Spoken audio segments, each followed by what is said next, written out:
আসসালামু আলাইকুম রহমতুল্লাহ। শুরুতেই একটা বারবিকিউ হয়ে যাওয়া একটা ছেলের ছবি দেখাই। এই যে ছেলেটিকে দেখছেন, ছেলেটি বারবিকিউ হয়ে গিয়েছে। দেখেন,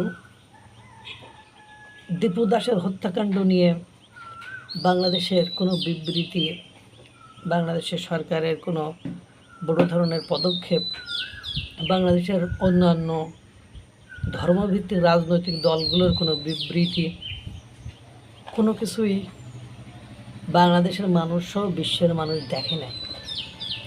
যেমন বস্তির মহিলাও যদি মারা যায়, তাহলেও সেখানে যদি আর রাজনীতি থাকে ধর্মভিত্তিক রাজনৈতিক দলগুলোর, তাহলে তারা রাস্তায় নেমে পড়ে। অথচ দীপুচন্দ্র দাসকে প্রকাশ্যে দিনের আলোতে গাছে ঝুলিয়ে পিটিয়ে হত্যা করে মেরে পুড়িয়ে ফেলার কর্মকাণ্ড নিয়ে তাদের মুখ থেকে একটা বিবৃতি পর্যন্ত আসে না।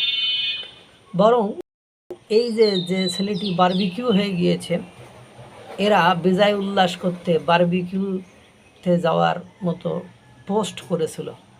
ফারহান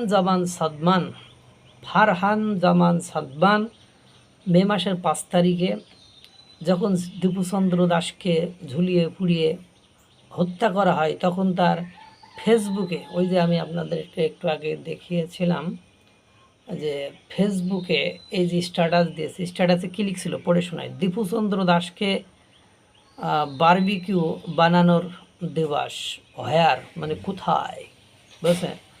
দীপুচন্দ্র দাসকে বারবিকিউ বানানোর দিবস হোয়ার, এটা ফারহান জামান সাদমান। এখন দেখেন, প্রকৃতির প্রতিশোধ, সৃষ্টিকর্তার এই ধরনের মানুষদেরকে শাস্তি দেওয়ার বিধান যুগ যুগ ধরে চলে আসছে। 3 শ্রেণীর মানুষের দোয়া মহান রব্বুল আলামিন খুব দ্রুত সময়ের ভিতরে কবুল করে নেন। তাদের মধ্যে 1 শ্রেণী হলো পিতামাতা, 2 নম্বর শ্রেণী হলো আপনার নির্যাতিত জনগণ, অর্থাৎ যারা জুলুমের শিকার। তারা যে ধর্মেরই হোক না কেন, আপনি অমুসলিম হলেও তার উপরে যদি জুলুম করেন আর সে যদি দোয়া করে, সে যদি আল্লাহর কাছে চায় বা সৃষ্টিকর্তার কাছে কিছু চায়, তাহলে সৃষ্টিকর্তা মহান রব্বুল আলামিন সেটা যখন তখন কবুল করে নেন এবং তার রেজাল্ট, তার আউটকাম আল্লাহ দিয়ে থাকেন একটু সময়ের অপেক্ষা মাত্র। দীপু দাসের হত্যার দিনকে বারবিকিউ দিবস পালন করতে চাওয়া ফারহান জামান সাদমান কারেন্টের শখে বারবিকিউ হয়ে মারা গেছেন। পৃথিবীতে যে যেমন কর্ম করবে সে সেই অনুযায়ী ফল ভোগ করবে।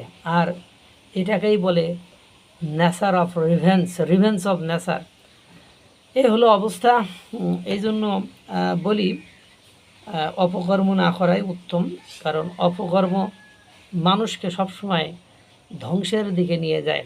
আর একজনের জন্য গর্ত করলে সেই গর্তে নিজেকেই পড়তে হয়, এটাই বাস্তবতা, এটাই সত্য, এটাই সুন্দর। তাই আপনারা যে যাই বলুন না কেন, আল্লাহ তাআলা সকলকে ভালো রাখুক, সুস্থ রাখুক। আসসালামু আলাইকুম ওয়া রাহমাতুল্লাহ।